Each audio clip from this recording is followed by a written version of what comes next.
must be our goal and our guide. And all that we strive for as a human family, dignity and hope, progress and prosperity, depends on peace. But peace depends on us.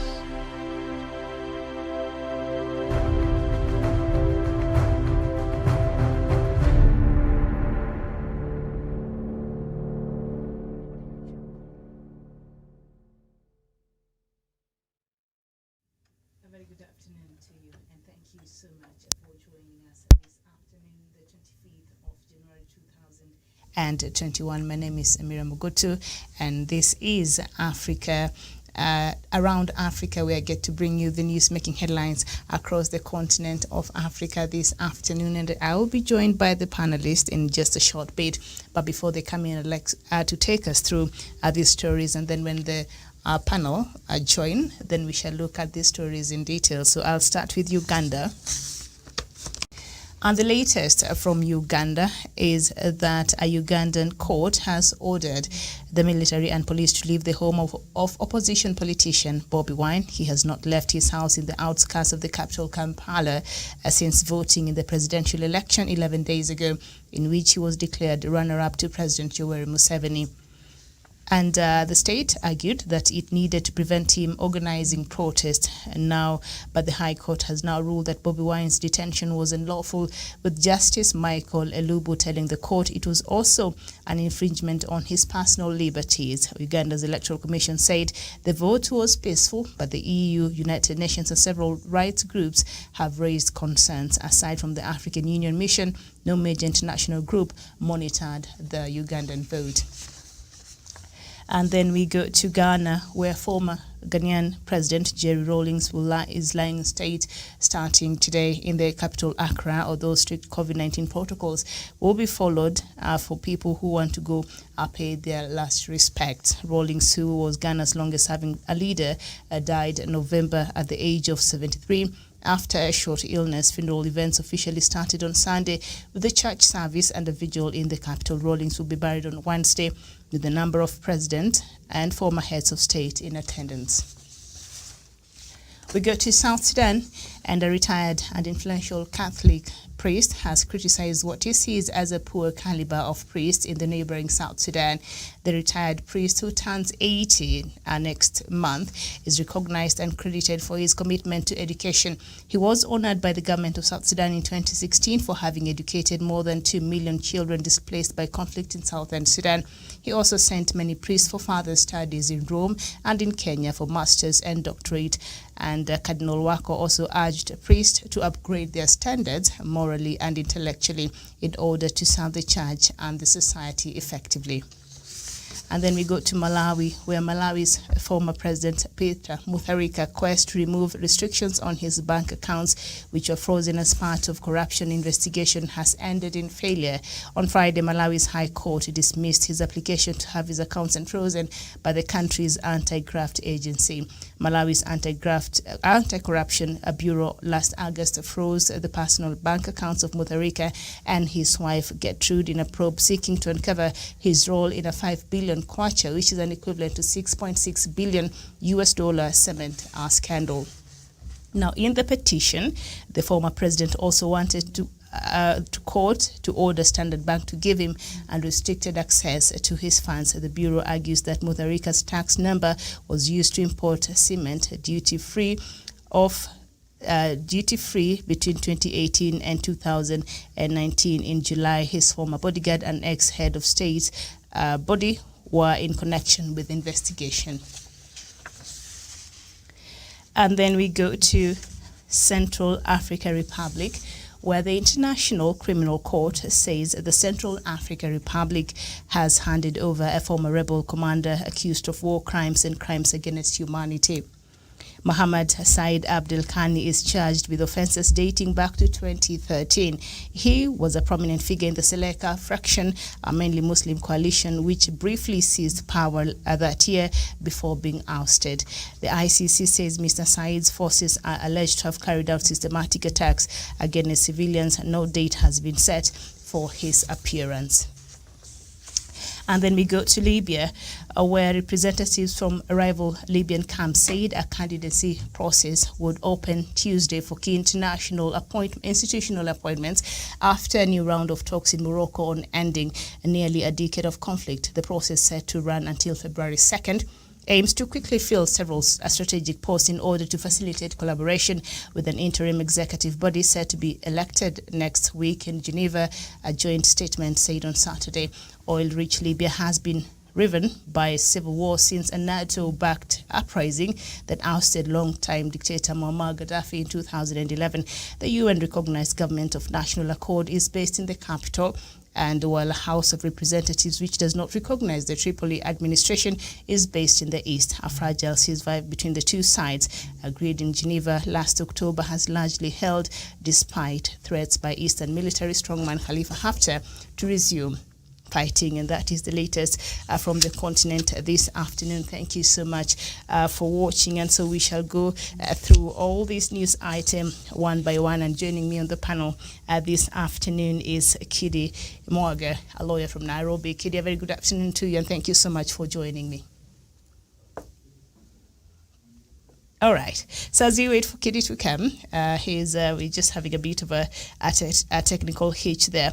So let's just start with, before we get back to Libya, let's start with Uganda, where we started this afternoon. And as we are learning now, the new development from Uganda is that a court in Uganda has ordered the military and police to leave the home of opposition politician BOBBI Wine. And of course, he has not left his house in the outskirts of the capital, Kampala, since the voting in the presidential election, that is 11 days ago. That was on the 14th of January. And this is a story that we've been looking at here on this station and on this show.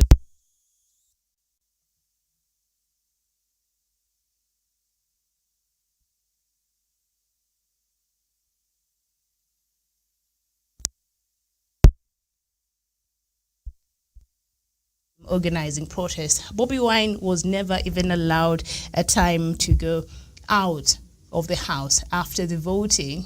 He was held under house arrest in his place for no reason at all. BOBBI Wine did not say he wanted to organize any protest. BOBBI Wine, it's as if they knew the outcome of the results there, and so I don't know what they were preparing for. But as we know, he's been held from his house there, and so now the court in Uganda has ruled that BOBBI Wine should be released, and police and the military of Uganda should leave his premise there in Uganda. I don't know if that is possible, if that is something that the government of President Yoweri Museveni will be willing to do. The government and, of course, the leadership of President Yoweri Museveni is not known very well to respect court orders or even the constitution itself. So I don't know if this is something, this is a ruling from, a court there. I don't know if President Museveni and the army, they will allow BOBBI Wine to leave his house there. And Uganda's Electoral Commission, of course, said the vote that is now under dispute, because remember, BOBBI Wine has expressed his desire to go and challenge the results in the court there. But right now, as we speak, he only have at least 4 days remaining. So I don't know, they're planning to keep him under house arrest until the 4 days are over, or the 10 that is allowed by the constitution. And if that is the game plan of the government and the army and the police there in Uganda, that will be contrary to the constitution of the Republic of Uganda. So Kidi is here with me. Kidi, a very good afternoon to you.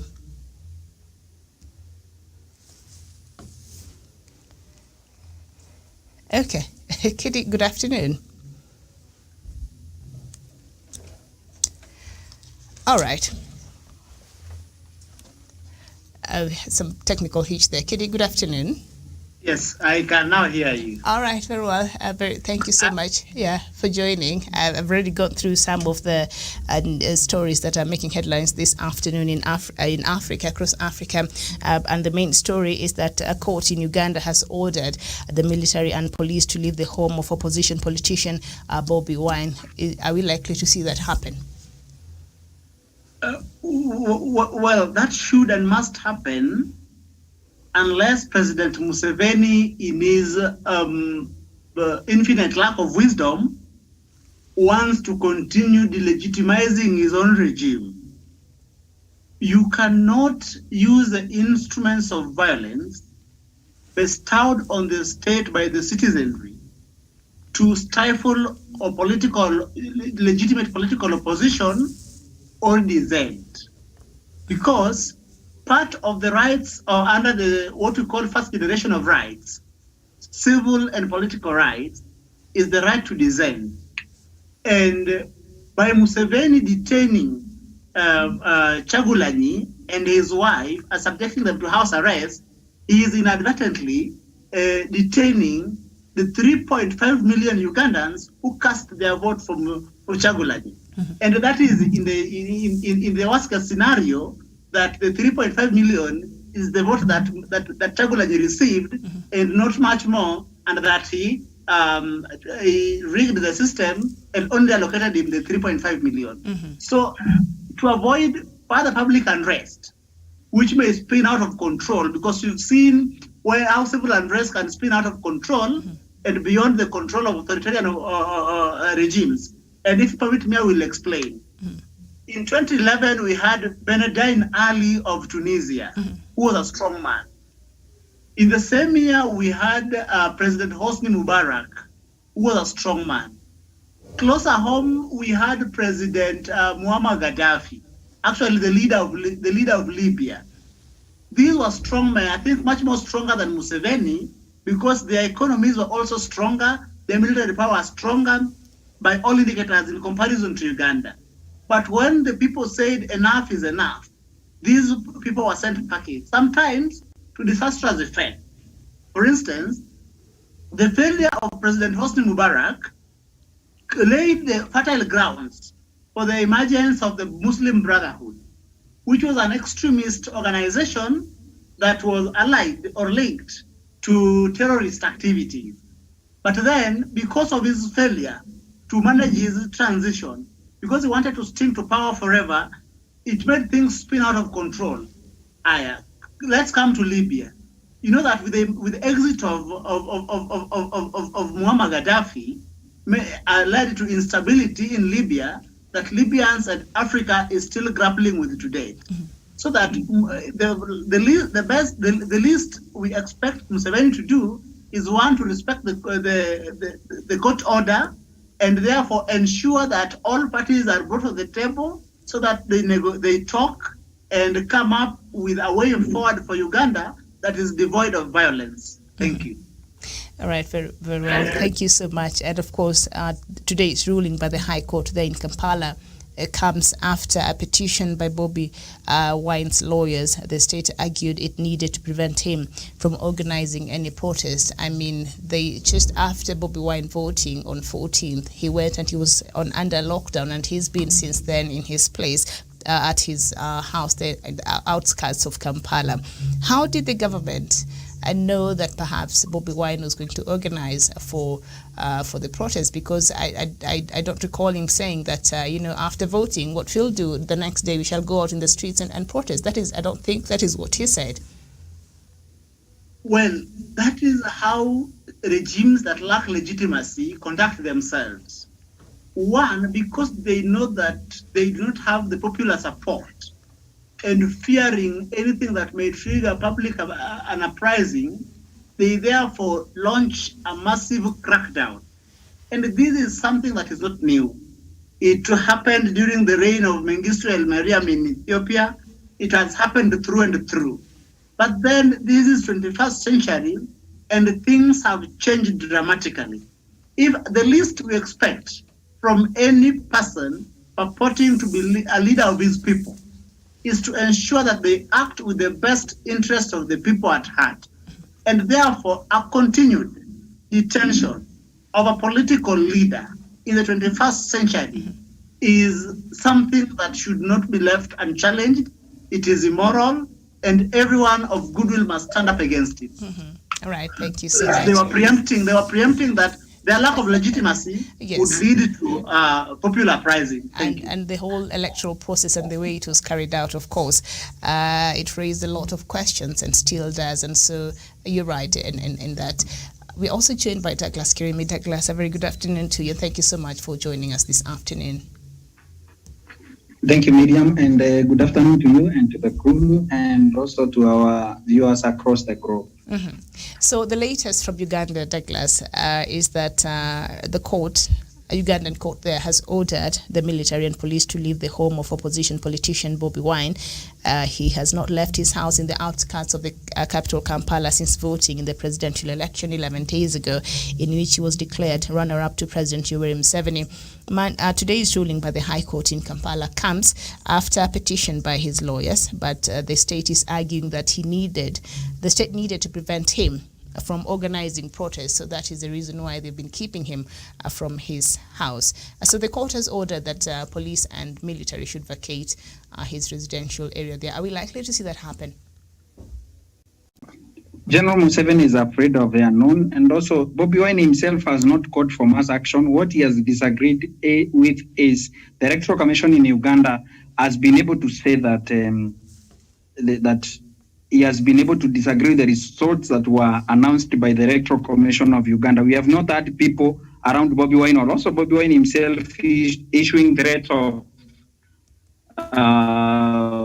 a demonstration or anything like that, and also putting BOBBI Wine after stealing his votes and putting him, and it's not the best thing General Museveni would have done. I've said before, that this is the signs of a dying regime, and also General Museveni himself is losing the grip on Uganda. Now, without water, medical care and all that, it is not the right thing for him to have done, but I hope General Museveni is going to obey a court order, but if he doesn't obey, remember, his administration is coming to an end, and I hope joy comes to Ugandans very fast. Okay.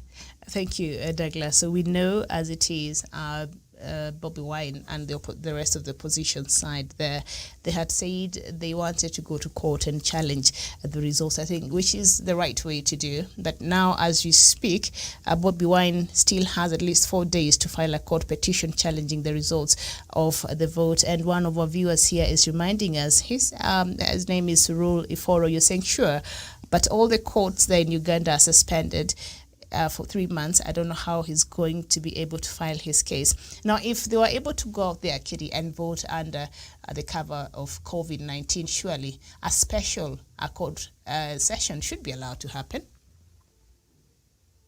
Now, that is when you use common sense. You presume, you would definitely know that a special court session or a normal court session should be able to take place. But you realize that we are dealing with a tyrant who is determined to cling to power at whatever cost. And therefore, he comes up with measures that are so absurd that are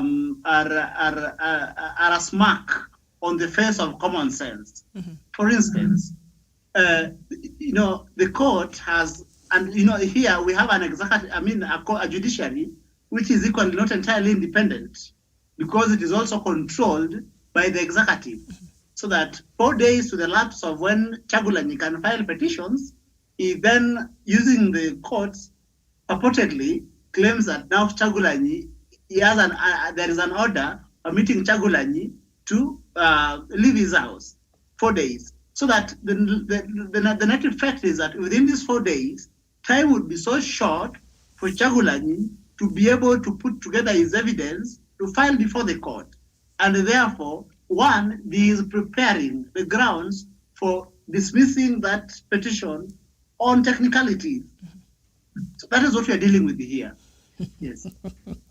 It's quite interesting. And we know just after the elections there, the offices and the headquarters of the opposition party, the government went there and ransacked the whole place. So if they had any documents or anything that they had documented, because you need some proof, when you go to court. So they might be at a very disadvantaged, position right now. But I'm sure they knew who they're dealing with. So perhaps they had proper backup of where they kept some of the documents or things that they'll need should they be able to continue with that case in the court. So as I've said there, BOBBI Wine has at least 4 days to file a court petition challenging the results of the vote.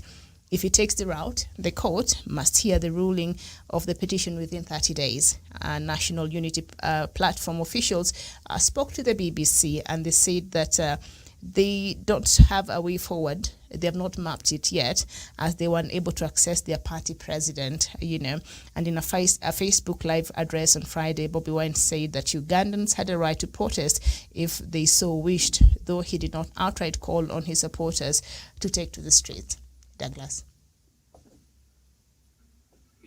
Thank you, Miriam. And I know that now the National Unity Platform has evidence against the president of Uganda, Yoweri Kaguta Museveni. The only headache Museveni has an headache because this is the same evidence that NAP is going to send and has actually sent out to the international community, because Museveni had shut out social media in Uganda, and no media also was allowed to cover that election in the context that it was supposed to be covered. But we have videos of army officers stuffing ballot boxes with Museveni's votes, and also we have videos of people being battered in an election, being beaten by the police and also the army. But so at the end of the day, Museveni's goose is already cooked, because if he doesn't deal well with opposition they have a card, they have documented everything, and at the right time they're going to unleash that. And I hope that the NAP party can access their president, and also Museveni will obey the court order. And also General Museveni does not need to require a court for him to be able to obey the rule of law. If General Museveni himself feels more proud to be Ugandan, if he feels that he is more patriotic than others, he should not be above the law. He should be an example to what people do. What will happen to people when Museveni is no longer in power, when they won't be able to obey court orders? Museveni is setting a very bad precedence even in the region for other people to continue holding people in communo, and also people holding people in house arrest when elections are declared. So I hope that the General Museveni will sense will prevail. And as Kidi said, Museveni, in his lack of his infinite wisdom, has been able to perpetuate that. But at the end of the day, I hope Museveni will listen to the voice of reason, and also listen to people who are calling for him to be able to release Bobi Wine. Because ostensibly, Bobi Wine has done nothing to warrant him being in a house arrest. His only crime was to run for president of Uganda. Like you said, Miriam, before, his only crime is to run for president of Uganda. But that is not a good reason for General Museveni to keep holding Bobi Wine there. I hope General Museveni wants to coerce the opposition to release the evidence that they have so that they will be ready to go. But for Museveni and also his people, they should know that a time has come that Museveni is no longer, he has reached the age of diminishing returns in Ugandan president politics. Because at the end of the day, he is not the only person that can read. I saw an interview about him before when he said that if he leaves power today, there is no man that is capable of reading Uganda. He should be reminded there were presidents before him. There were people who were reading Uganda before him. And for people of Uganda to continue being subjected to such atrocities by the regime of General Museveni, they don't deserve that, Miriam. And I hope that the opposition is going to give Museveni a run for his money. All right, very well. And hopefully the opposition will be able to file their case there, but they only have 4 days to go, and I'm not sure if that court ruling today will be respected by the government of President Yoweri Museveni there. And I think, like he said, the people of Uganda have a right to express their dissatisfaction. It is within their constitution.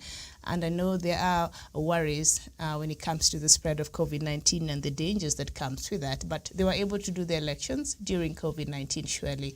If somebody wants to express their dissatisfaction, they should be allowed to do that. Kidi, it is within their right. All right, very well. Thank you so much. So let's just go to... I'm back. I'm back. Can I proceed? Okay, go ahead. Thank you.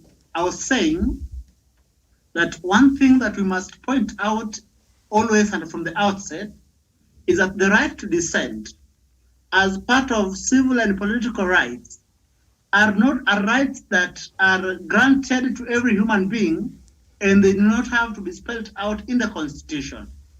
And therefore, right to dissent begins with the right to picket, right to demonstrate, right to present a petition, right to disagree with the government. And therefore, these are rights that the people of Uganda, like the citizens of the world, must and should be able to enjoy. And therefore, the least that President Museveni can do is that right now, as a duty bearer, he has got the responsibility of ensuring that these rights are enjoyed by the people of Uganda without using the instrument of violence to intimidate them. All right, very well, thank you so much. But we know also that the Ugandan judiciary says it is ready to handle election disputes. So that will be, this will be the first one. This will be the most important one I think they'll have to look into. And if at all the opposition will be able to file their case within the 4 days that they have right now. And we're joined by Chevan Karanja. Chevan, a very good afternoon to you, and thank you so much for joining us this afternoon. Very good afternoon to you, Miriam, and to our viewers wherever they are watching us from. And good afternoon to Akili and Douglas Kirimi. All right. Thank you for having me on the panel. Karibu sana. So what we've been looking at is the latest there from Uganda. Yes. And a Ugandan court has ordered the military and police to leave the home of opposition politician BOBBI Wine. And we've been wondering if at all the government of Uganda and the military and the police will agree, will respect that ruling by the court. Yeah, we hope it will agree, because at the end of the day, the reason why we have courts, that is where we run to when things turn out to be impossible in other areas or in other institutions of the government. We go to courts because that is a supreme body that can give a verdict and it to be listened by all.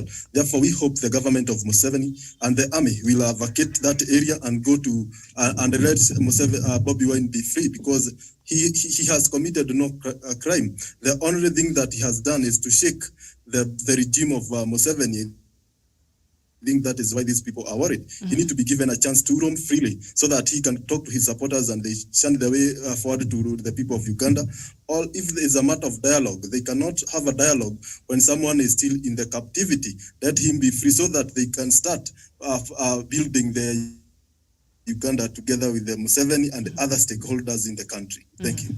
All right, very well. Thank you so much. And Juma, I understand what you're saying. Yes, his lawyers can go ahead and file this petition, of course, without BOBBI Wine physically being present there in the courts there.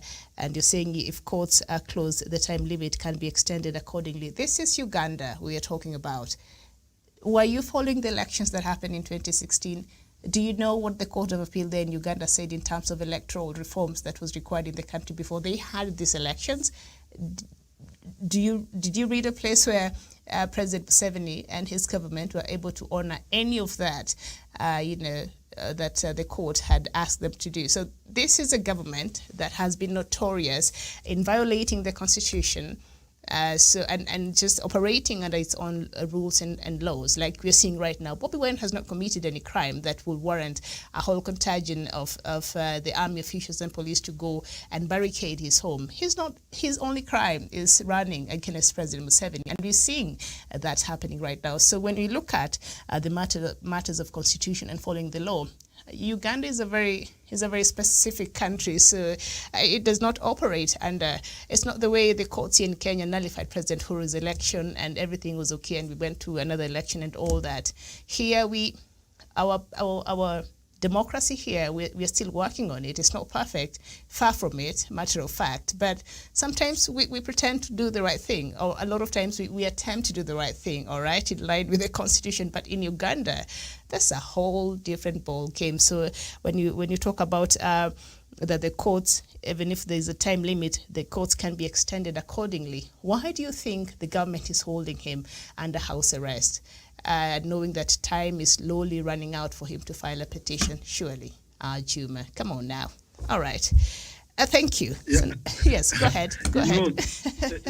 Miriam, yes. What I mean is that whether at the end of the day, we need to, in African context, to strengthen our institutions so that our president can respect what comes from this institution.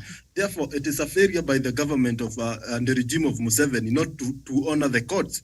And I think what they should do now is, at least because of the high alert from the international agencies. They can do that to portray a good picture, maybe, but what it stands now, maybe, and I have been thinking this, maybe the time frame to present a presidential petition, that is where the government of Museveni is looking into, so that they ensure that they work and to manipulate everything. We know Museveni is the head of Supreme Court, he runs everything, but at the end of the day, we need to strengthen these institutions so that they can be respected by those who are in authority. And he needs to respect the court order and let Bobi Wine be, because that is his democratic right and he has not committed any crime. And if there is any crime, let him come in and explain to the public what he has done wrong or what has he failed to do right. All right, Thank very you. well.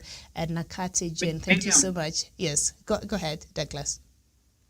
Can I answer, Juma? Go ahead. Please, Juma, Mr. Juma, I want you to kindly concentrate on defending William Ruto on this page, because you have also refused our offer to come and also debate with us. As a pseudo account, Juma, you don't understand the matters in Uganda, you don't understand the constitution, what it says in Uganda, and also you don't know the dynamics in Uganda. So sit down, Juma, get educated by Miriam and other people, so that, Juma, you have something to say again in the context of Uganda. So, Juma, concentrate on your wheelbarrow party so that you can defend William Ruto, especially on the comment section. Juma, on matters Uganda and then any other African countries, Miriam is ready to educate you. She is more versed than you, Juma. Thank you, Juma. Now you're pitting me against Juma, Douglas. I don't know how that is helping anything. Juma, look, we're just having a conversation, all right? Just look for Douglas, and then you can fight it over on the side there. But thank you so much for watching. Thank you. Kitty, do you have anything else you can add to that before you move to the next item? Yes. Okay, go ahead. Yes. Okay. The only thing, Museveni acts in a manner that for a moment you'd think that Uganda is his personal fiefdom, and therefore that his wishes supplants the rights and the will and the wishes of the millions of Ugandans. That in itself is a travesty that should not be permitted to stand. So that if and when the international community shall not come to the aid of Uganda, then personally I will want to throw my weight behind the calls by Sister Stella Nyanzi, that let the people then finally go to Chagulanyi's residence and get him out. Of course, we know the possible consequences, but then it is better to die. Get him out. Get him out and take him where? I mean, to stop that continued house arrest and illegal incarceration of Chagulanyi. All right. Because it sets a very bad precedent even for other strongmen, tyrants around Africa, in Africa and around the globe. Okay, so Surul Iforo, you're saying, all I know is that the moment Bobi Wine is released, he's going to mobilize and protest, which the government hope it doesn't happen at all cost. Nakati Jane, you're saying Museveni has refused to withdraw the battalion from Bobi Wine's property, even after that ruling by the High Court. So you understand why Juma, President Museveni and his government, they operate under their own constitution. They really don't follow the constitution of the Republic of Uganda. That is what you have to understand when you're dealing with the regime of President Museveni. Very few times they implement the constitution very piecemeal when it suits the interest of the government, all right? And Mudua, Betty, you're saying the government lost the election and Bobi Wine won the election, and Mount Piak, you're saying Uganda is bleeding. Mudua, you're saying Uganda is bleeding, silent genocide by dictator Museveni. And of course, Juma Smith, you're saying Chagulanyi wants to declare himself president. That's why he's under house arrest. And the rest of Ugandans keep writing and telling us. All right, Juma, you go fight him. Go fight with Douglas over there. I'll be out. Me and Jervin and Kitty will just be out of that conversation. All right, thank you so much. So now let's just continue writing to us, and I'll read some of your comments as we continue. Let's get on to our next item on the show this afternoon. And former Ghanaian President Jerry Rawlings will lie in state starting today in Accra. Although strict COVID-19 protocols will be in place for people who want to pay their respects, Rawlings who was Ghana's longest-serving leader, died in November, aged 73, after a short illness. Funeral events officially started on Sunday with a church service and vigil in the capital. Rawlings will be buried on Wednesday with a number of present and former heads of state in attendance.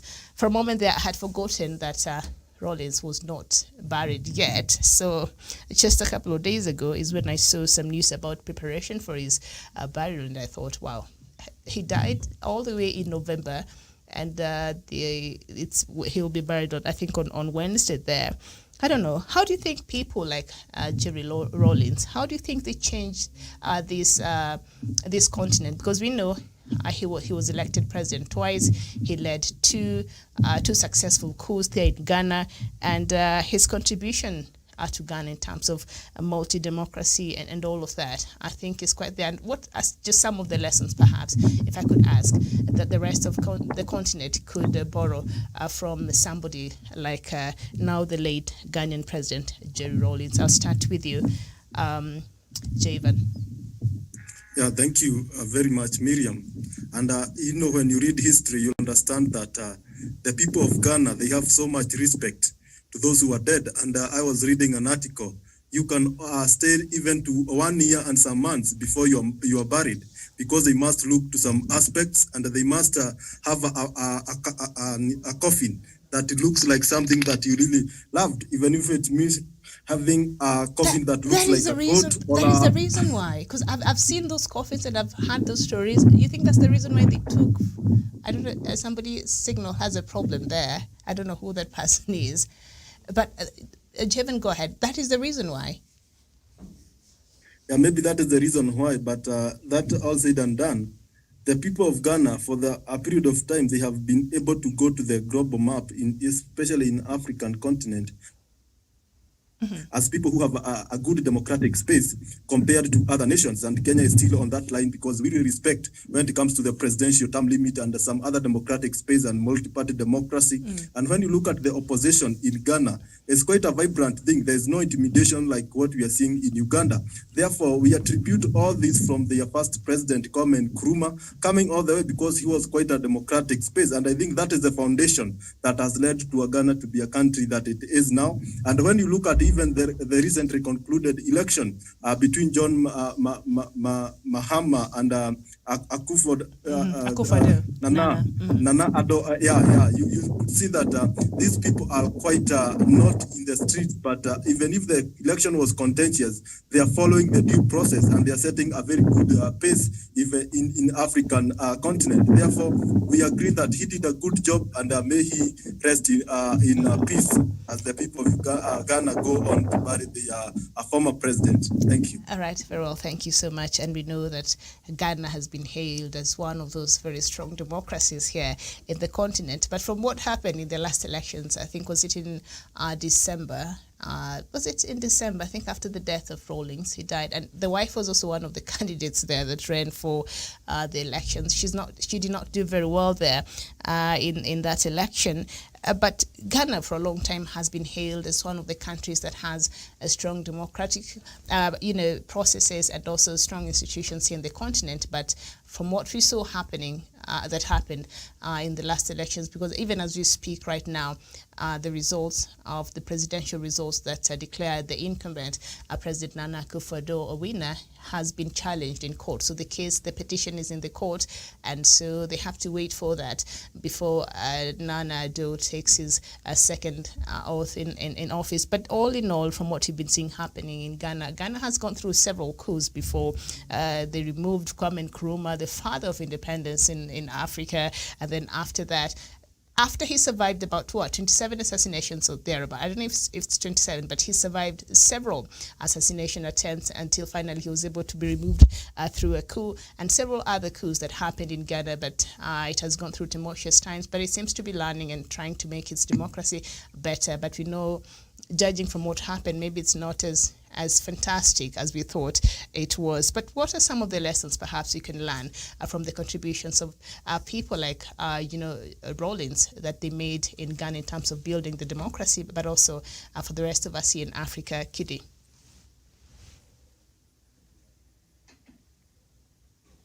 Douglas.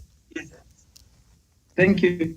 Thank you, Miriam. And for John Jerry Rawlings, one of the reasons that the African leaders can also run is to put their country before themselves. Remember, John Jerry Rawlings is also remembered as the founder of Development University in Ghana, northern part of Ghana, where it was later named after he left his office as a president of Ghana. It was named John Jerry Rawlings University.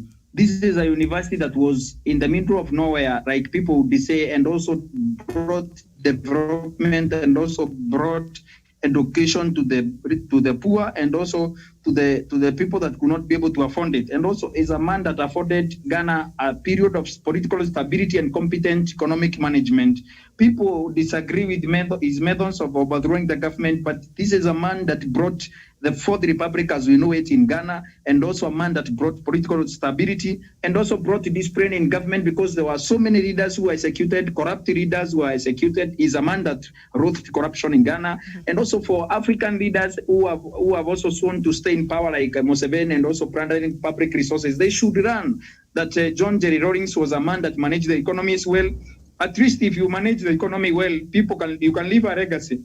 What does General Museveni want more for the people of Uganda? He has been the president of Uganda for 34 years and 11 months.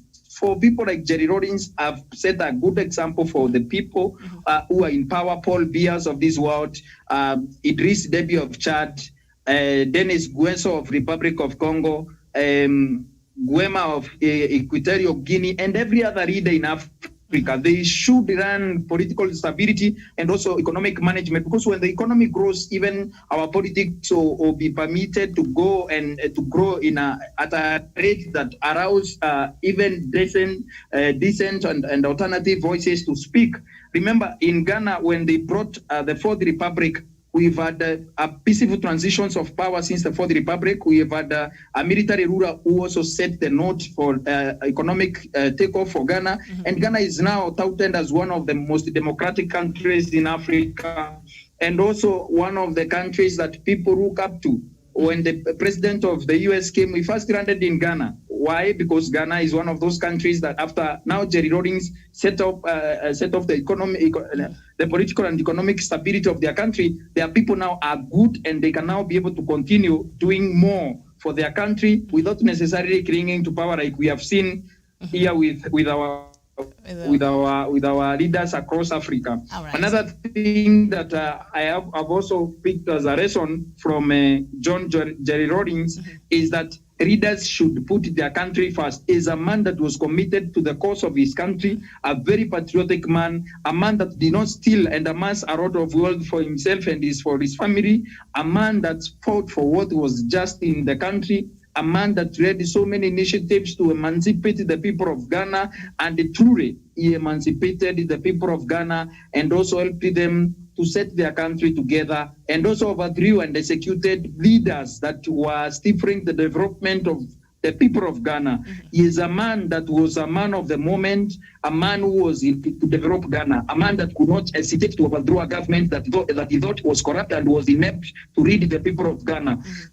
So another thing is that as people of the world, we are grateful that John Jerry Rawlings was president of Ghana, because as Africanist, he helped other countries attain their independence and also helped train other countries and give them today in Africa. We can help other countries like Uganda to be able to liberate themselves. All right, thank you so much. With General Museveni needs to leave, Miriam. Okay, and I think that is a great lesson there that President of Uganda, Yoweri Museveni, can learn there after removing, Idi Amin. He was celebrated there. He brought some stability in Uganda, and that is something that we cannot take away. But that stability that he's brought into Uganda, he seems to be messing everything that he's built up in Uganda there. And I don't know what legacy of President Museveni would look like, but that is something that he could learn. Jerry Rawlings overthrew, did 2 successful coups.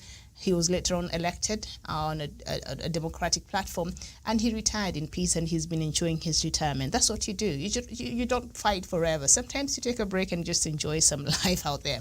Akidi, quickly before we move to our next item, because time is running out. Well, thank you, Miriam. One thing that Africa and the world learns from Museveni, is that, sorry, not Museveni, Jerry Rawlings. Not yet from him.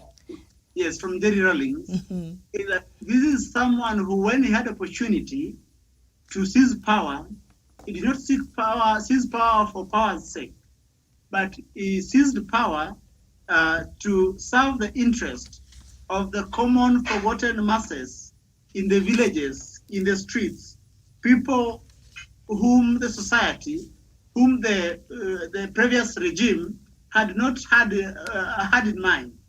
And you realize that when the wind of change was blowing and his party lost power and he was a military government, and he did not hesitate about transfer of power.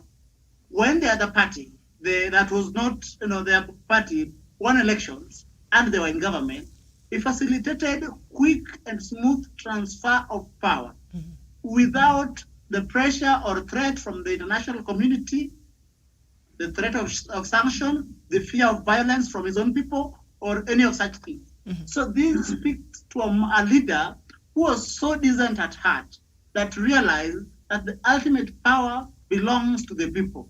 That is, I think, one of the biggest lessons that Africa and the world, especially in the era of Donald Trump and Trumpism, we see in Jerry Rawlings a soul that was so decent, that was willing to surrender power when he didn't earn it legitimately. But at least for the US, they have strong institutions, so they didn't have to worry too much about Trump. He's gone. He's somewhere to Mar-a-Lago. Nobody's thinking about him too much, except for the cases now he has to answer of some of the legal problems he seems to have amassed over the years. But you see, the problem with the country, say like across Africa and Uganda, indeed, when you don't have very strong institutions, that's why our president acts as if, the country is their own personal enterprise and they act with impunity. And a lot of times you see a lot of constitutional coups there. That's what I call it. All right, so let's just look at something else also where democracy seems to be doing very well, and that is in Malawi. And Malawi's former president, Peter Mutharika's quest to remove restrictions on his bank accounts, which were frozen as part of a corruption investigation, has ended in failure. On Friday, Malawi's High Court dismissed his application to have his accounts unfrozen by the country's anti-graft agency. Malawi's Anti-Corruption Bureau last August froze the personal accounts of former President Mutharika and his wife Gertrude in a probe seeking to uncover his role in 5 billion kwacha, that is equivalent to $6.6 billion a cement scandal. In his petition, the former president also wanted a court to order a Standard Bank to give him unrestricted access to his money. So this is a very powerful former president. Remember, we're in 2021. Malawi went to its elections where President Mutharika was running for his second term in 2019, May. I remember, was it in May 21st or thereabout, all right? And so there were a lot of irregularities and the election was not free and fair. So the opposition went to court and filed a petition. And then some of this petition, before it was the manner in which the court handled this matter, the last minute it was, not heard and thrown out. And so President Mutharika was sworn in very quickly. And then the opposition went again and petitioned the court. And so the case was heard until last year in February, where the court ruled that President Mutharika, who had been enjoying power for over nearly a year, was not duly elected for his second term. So the country had to organize for another election, which they did in between a period of 120 days. And of course, the opposition leader, Lazarus Chakwera, was declared the winner. So a short story on Malawi there. But now, the former president, his accounts were frozen because of what is suspected. He made money from corruption, and some corruption deals there happened. And there was a case that involved some cement, something there in Malawi. And so $6.6 million, this is the money that is under investigation. So the courts in Malawi froze an account of former president, just an immediate. He was just former president, who was not too long ago there, was the head of all these institutions. What does this say about the hope of perhaps having a better institutions of Africa and Malawi? We've seen how that happened and how those elections were nullified and where it is today. Is there a hope that perhaps, one, we can see stronger institutions here in Africa, and two, as much as democracy is something that we grapple with here in the continent, but somehow it is doable, and when there's a will, we can do democracy in the right way. I'll start with you, Javen.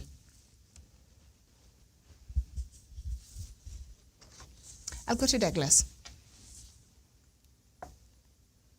Thank you, Miriam. Mm-hmm. Yes, Miriam? Go ahead. Mm-hmm. Ask me the question again, please. Okay, I'll just go to Kidi. If you're not listening, I'll just move over. Kidi, go ahead.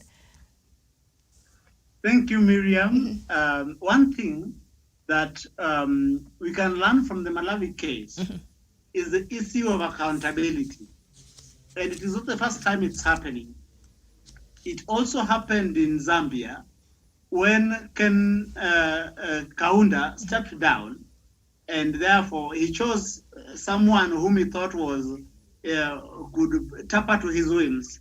And then the person who succeeded him, that is Frederick Chiluba, was able to hold him to account for the economic mismanagement that took place while Kaunda was president. It is a tradition that we need to be emulated, especially in African countries. The problem with most of African countries is that the incumbents, when in power, amass so much, then move that money out of the jurisdiction of their country, so that when they leave out of office, when they are out of office, they use that money to finance political opponents of their successors, in part to destabilize their successors. And therefore, when their successors are unstable, then they creep back and negotiate their own terms for themselves. So that you realize that some of them live and die without facing accountability, in part because of the money they looted from the economy and stashed away, and they now bring it back kidogo to finance opposition against their successors. Thank you. All right, thank you so much.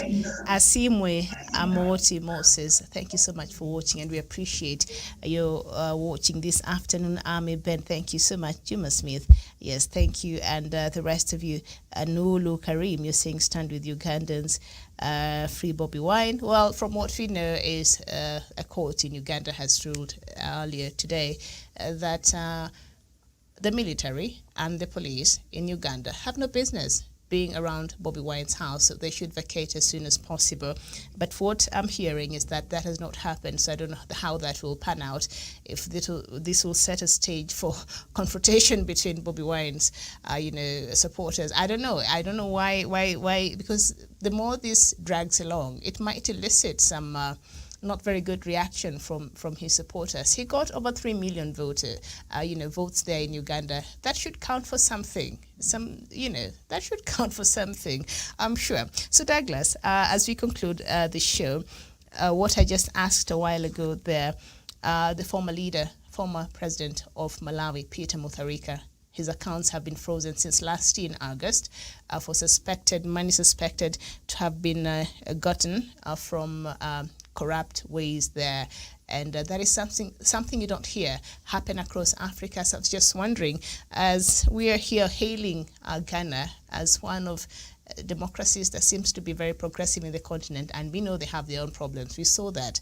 from the last elections. There are a lot of things happened that questioned that very wonderful democracy we think they have there. But Malawi seems to be moving on pretty well. If we don't go into the details of the cabinet secretaries and how they were appointed, Kitty, do you know how President Chakwera appointed his cabinet? He appointed a sister, one in one ministry, a brother in the next ministry, a sister-in-law in one ministry, a cousin, like it's just a family affair over there, the cabinet of President Chakwera. But democratically, they seems to be doing very well. And across the continent, you can hardly hear a former president. He's facing charges over nothing, even if they looted the country, dry. Nobody takes them to court for anything. And if they do, then it will be witch hunt. So, Douglas, is this good signs that we can have strong institutions in the continent? I'm a witch hunt.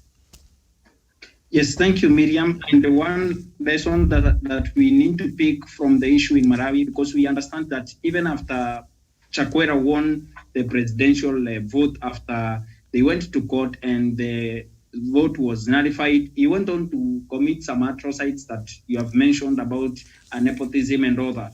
But one thing that the opposition in Africa that we can be able to pick as a people is one, we can be able to overturn elections that are stolen. People in Uganda, people in Somalia, people in any country. Now, the opposition parties can have faith in our institutions such that from the precedents that was set in Kenya, they can now go to Malawi and also run what was done. Because I understand when a case has been done in a particular manner and the threshold is met for the case that was meant in that was done in another country, you can be able to use that now and also stop dictators from staying in power and also corrupted people who have corrupted. And actually, Douglas, you're right, because they quoted, they made reference to the Kenyan court, the ruling against President Uhuru Kenyatta's second win.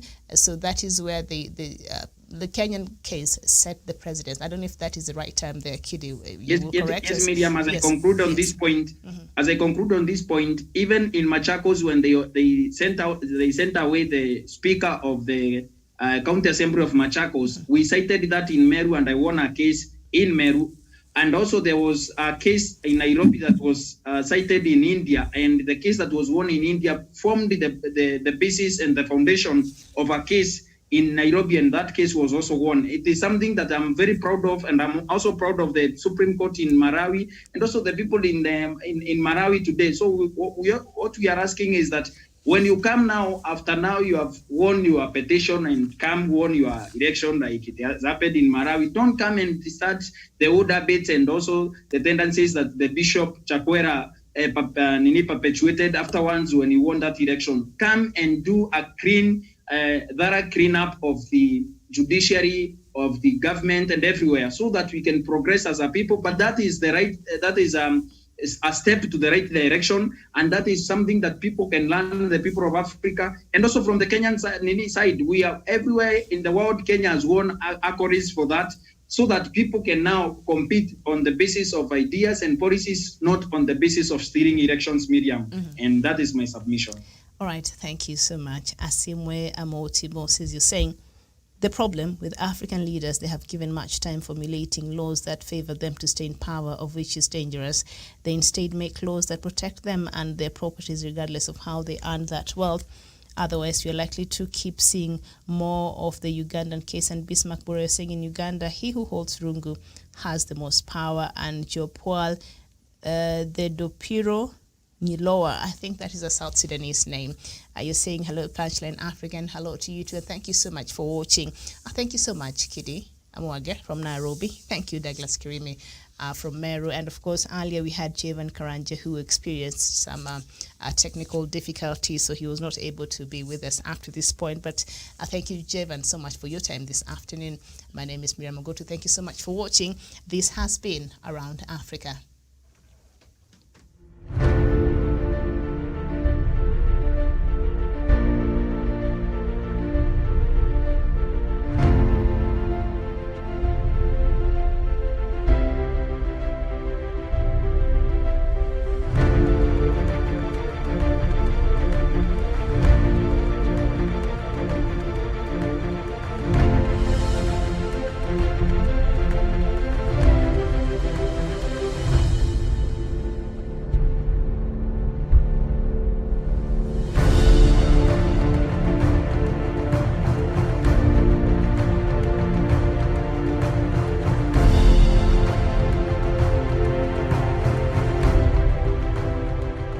Peace must be our goal and our guide. And all that we strive for as a human family, dignity and hope, progress and prosperity depends on peace. But peace depends on us.